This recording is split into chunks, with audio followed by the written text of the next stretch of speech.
మన పాఠశాలలో పనిచేస్తున్న శానిటేషన్ వర్కర్ను యూడేస్ ప్లస్లో నాన్ టీచింగ్ స్టాఫ్లో యాడ్ చేయవలసి ఉంటుంది. అలా యాడ్ చేసిన తర్వాత ఈ శానిటేషన్ వర్కర్కు ఫేస్ అటెండెన్స్ ప్రతిరోజు తీయవలసి ఉంటుంది. మనం ఇప్పుడు నాన్ టీచింగ్ స్టాఫ్ అయిన ఈ శానిటేషన్ వర్కర్ను యూడేస్ ప్లస్లో ఎలా యాడ్ చేయాలో చూద్దాం. ముందుగా యూడేస్ ప్లస్ను ఓపెన్ చేయవలసి ఉంటుంది. ఇలా ఓపెన్ చేసిన తర్వాత యూడేస్ నందు స్టేట్ సెలెక్ట్ చేసి గో ఆప్షన్ పైన క్లిక్ చేయండి. ఇలా క్లిక్ చేసిన తర్వాత మనకు కొన్ని ఆప్షన్స్ కనిపిస్తాయి. ఇక్కడ మనం టీచర్ మాడ్యూల్ను ఓపెన్ చేయవలసి ఉంటుంది. టీచర్ మాడ్యూల్ను ఓపెన్ చేసిన తర్వాత యూజర్ నేమ్, పాస్వర్డ్ ఎంటర్ చేయవలసి ఉంటుంది.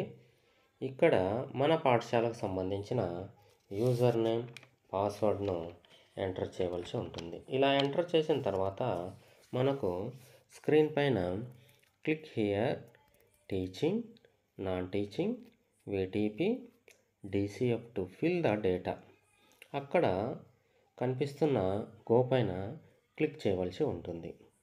ఇలా క్లిక్ చేసిన తర్వాత మనకు మన పాఠశాలలో పనిచేస్తున్న టీచింగ్, నాన్ టీచింగ్ స్టాఫ్ అక్కడ డిస్ప్లే కావడం జరుగుతుంది.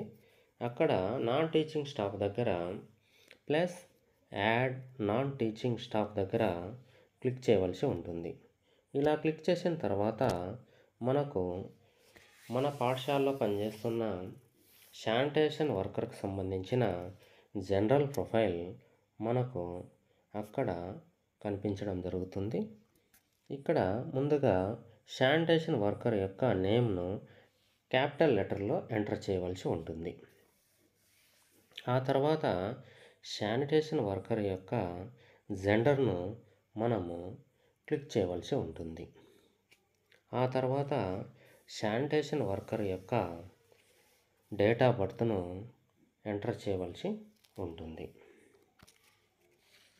ఆ తర్వాత స్టాఫ్ కోడ్ ఆఫ్ స్టేట్, ఇక్కడ స్టాఫ్ కోడ్ ఆఫ్ స్టేట్ దగ్గర మనకు కోడ్ తెలిసినట్లయితే ఎంటర్ చేయాలి, లేకపోతే అవసరం లేదు.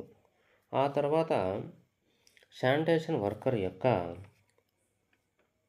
సోషల్ కేటగిరీని మనము ఎంటర్ చేయవలసి ఉంటుంది.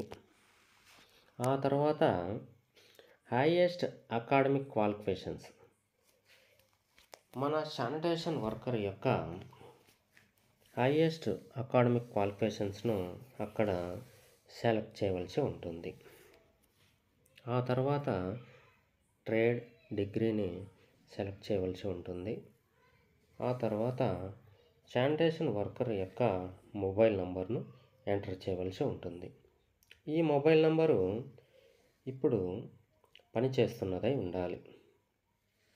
ఆ తర్వాత శానిటేషన్ వర్కర్ యొక్క ఈమెయిల్ అడ్రస్ను ఎంటర్ చేయవలసి ఉంటుంది.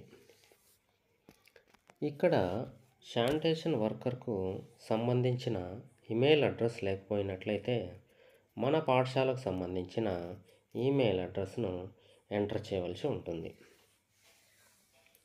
ఆధార్ నంబర్ ఆఫ్ స్టాఫ్, ఈ శానిటేషన్ వర్కర్ యొక్క ఆధార్ నంబర్ను ఇక్కడ ఎంటర్ చేయవలసి ఉంటుంది. ఆ తర్వాత నేమ్ యాజ్ పర్ ఆధార్, ఆధార్లో ఉన్నట్లుగా శానిటేషన్ వర్కర్ యొక్క నేమ్ను ఇక్కడ జాగ్రత్తగా ఎంటర్ చేయవలసి ఉంటుంది. ఆ తర్వాత type of disability if any, ఇక్కడ శానిటేషన్ వర్కర్ ఏదైనా డిజేబిలిటీతో బాధపడుతున్నట్లయితే దానికి సంబంధించిన డీటెయిల్స్ను ఇక్కడ మనము ఎంటర్ చేయవలసి ఉంటుంది. ఆ తర్వాత నేచర్ ఆఫ్ అపాయింట్మెంట్, ఇక్కడ మనము పార్ట్ టైం దగ్గర క్లిక్ చేయవలసి ఉంటుంది. ఆ తర్వాత date of joining in service, sanitation worker మన పాఠశాలలో ఎప్పుడు జాయిన్ అయింది ఇక్కడ ఎంటర్ చేయవలసి ఉంటుంది. జనరల్గా శానిటేషన్ వర్కర్లు 2024 ఆగస్టులో అపాయింట్ అవ్వడం జరిగింది. ఇక్కడ మీ పాఠశాలలో ఒకవేళ ఆగస్టులో ఏ డేట్తో అపాయింట్ అయ్యారో అక్కడ ఎంటర్ చేయవలసిన అవసరం ఉంది. ఆ తర్వాత date of joining in present school దగ్గర డేట్ ఆఫ్ జాయినింగ్ ఇన్ సర్వీస్లో వచ్చిన డేటే ఇక్కడ కూడా రావడం జరుగుతుంది. ఈ డీటెయిల్స్ ఇచ్చిన తర్వాత సేవ్ అండ్ నెక్స్ట్ను మనము క్లిక్ చేయవలసి ఉంటుంది. ఇలా క్లిక్ చేసిన తర్వాత శానిటేషన్ వర్కర్కి సంబంధించిన కొంత సమాచారం అక్కడ కనిపిస్తుంది. వాటిలలో ఏమైనా మనకు తప్పులు ఉన్నట్లయితే మళ్ళీ బ్యాక్ వచ్చి వాటిని సెర్చ్ చేసుకొని మళ్ళీ నెక్స్ట్ కొట్టి మనము ముందుకు వెళ్ళవలసి ఉంటుంది. ఇలా సేవ్ అండ్ నెక్స్ట్ కొట్టిన తర్వాత శానిటేషన్ వర్కర్ యొక్క జనరల్ ప్రొఫైల్ కంప్లీట్ కావడం జరుగుతుంది. ఇలా కంప్లీట్ చేసిన 2-3 రోజుల తర్వాత డిఎస్సి ఎఫ్ఆర్ఎస్లో మన శానిటేషన్ వర్కర్ను రిజిస్ట్రేషన్ చేయవలసి ఉంటుంది.